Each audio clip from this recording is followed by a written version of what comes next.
Deep in the forgotten chambers of our past where firelight flickered and shadows danced, there lived a terror that haunted the dreams of our ancestors, a creature of pure malevolence, with glowing eyes and razor-sharp claws that cut through darkness like a phantom. She was known only as the child-stealing witch, and her legend still echoes in the whispers of the wind. But who was this ghastly specter from the abyss? Why did she stalk the sleeping villages under the cloak of endless night? And how did she strike such terror into the hearts of men that even the bravest warriors trembled at her approach? Join me, dear listener, as we delve into the chilling chronicles of this malevolent witch, exploring the haunting tales that have kept generations awake and wary. From the depths of her shadowy lair, she emerged only when the sun had set and the moon offered no light for her prey. For it was then that her true form came to the fore, terrifying all who dared cross her path. For the witch was not of this world, but a creature from the darkest pits of hell, where torment and suffering knew no bounds. Legends say that she was born of darkness and malice, a being whose very essence was woven from the nightmares of mankind. Her eyes glowed with an eerie, otherworldly light, piercing the darkness and leaving souls that gazed upon them forever scarred. And her claws, her claws were instruments of death, swift and silent as they tore through flesh and bone, leaving behind a trail of sorrow and despair. Her victims, the children of the realm, slept soundly in their beds, unaware of the danger that stalked them in the shadows. For the witch would creep into their homes under the cover of darkness and snatch them away without a sound. She moved with the fluidity of a shadow, slipping through cracks in the walls and gliding over the floorboards, leaving not a trace of her presence behind. Even the bravest of hearts would succumb to her touch, for she was a master manipulator, able to strike fear into the bravest of souls and leave them paralyzed with dread. As the centuries passed, the tales of her wickedness spread far and wide, reaching the ears of even the most secluded villagers. Some dismissed them as mere fairy tales designed to scare children into behaving, while others spoke in hushed tones of the horrors that unfolded in the dead of night. But those who had witnessed her wrath firsthand knew better than to dismiss her legend. They had seen the vacant cradles, heard the parents' anguished cries, and felt the icy grip of fear that held their community hostage. In one village, nestled deep within a moonlit valley, the legend of the child stealing which reached its peak. It was here that the veil between the worlds grew thin, and the witch found her greatest victims. As the sun dipped below the horizon, casting long shadows across the land, the witch began her descent into the village. With eyes that burned like twin embers and claws that glistened in the fading light, she moved with a grace that was both mesmerizing and terrifying. The villagers,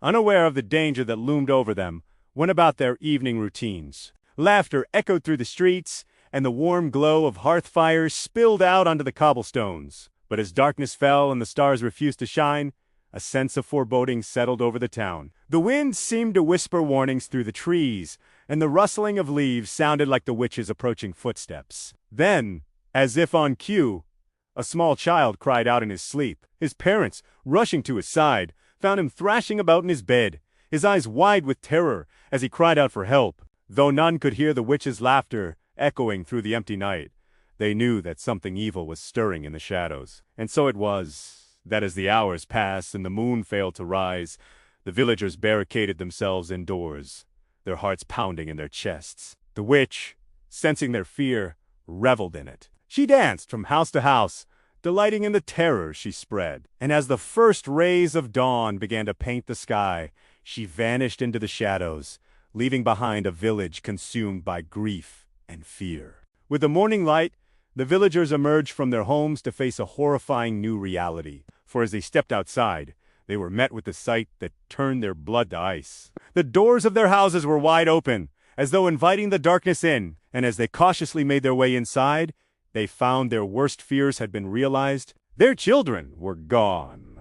Empty cribs mocked them from every corner, and the toys lay abandoned on the floor as if their young owners had vanished into thin air. The villagers, torn apart by grief and rage, vowed to find the witch and bring her to justice. They searched the surrounding woods, questioned every passerby, and scoured every inch of the village in their desperate quest for answers. But the witch had left no trace of her presence behind. She had taken their children and vanished without a sound. Thus, the legend of the child stealing, which continued to grow, taking on a life of its own. In the years that followed, parents clutched their children close, whispering tales of the witch as a warning to stay close to home after dark.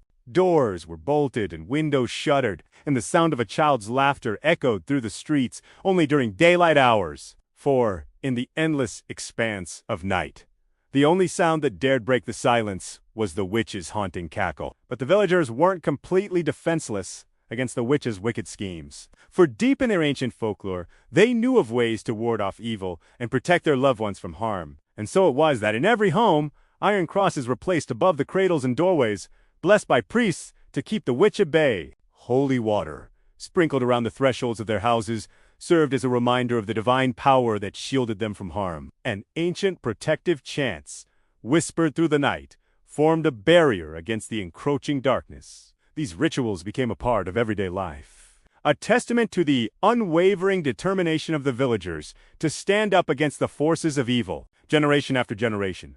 Parents passed down the stories and traditions that kept the witch at bay, ensuring that their children would grow up knowing the importance of staying vigilant in the face of darkness. Yet despite these precautions, the witch's spirit lingered, a constant reminder of the evil that lurked in the shadows. Even today, modern parents can be seen checking their locks twice and keeping nightlights burning, forever aware of the dangers that may lie dormant in the darkness. And so the legend of the child stealing, which continues to echo through the ages, a cautionary tale that reminds us of the darkness that can consume our world when we least expect it. For in the deepest recesses of our hearts, we all know that there are forces beyond our understanding that can turn our lives upside down in the blink of an eye. And as long as there are children in the world, the memory of this terrifying witch will live on, serving as both a warning and a reminder of the evil that lurks in the shadows. So be careful, dear listener, when the sun goes down and the darkness creeps in, for you never know what may be lurking in the shadows waiting to pounce. And so ends the tale of the child stealing, which,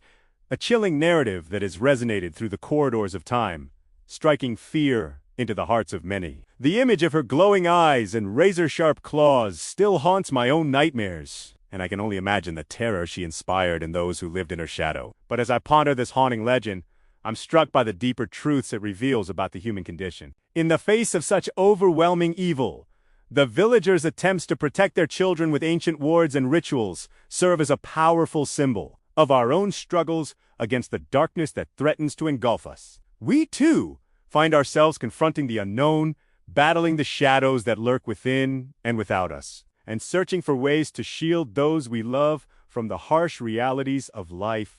The child stealing, which may be a figment of our collective imagination, but the emotions she evokes are all too real. The fear, the grief, the desperation, and the unwavering determination to protect our loved ones from harm are emotions that unite us all. So let us remember that in the darkest moments of our lives, when the shadows seem to close in and the path ahead grows dim, we are not truly alone. There is strength in our shared humanity, and together we can overcome even the most daunting challenges. For just as the villagers in their desperate plight found solace in ancient traditions and rituals, so too can we find comfort and strength in the bonds of family, friendship, and faith. And as we navigate the twists and turns of life's journey, may the lessons learned from this haunting legend guide us towards wisdom, courage, and compassion. May it remind us to cherish each moment with our loved ones, to confront our fears head-on, and to find beauty and hope even in the darkest of times. Thank you for joining me on this journey through the realms of folklore and human emotion. If you've enjoyed this tale, please don't forget to show your support. Until next time, stay safe, stay curious, and always remember, the darkness cannot drive out the darkness. Only light can do that.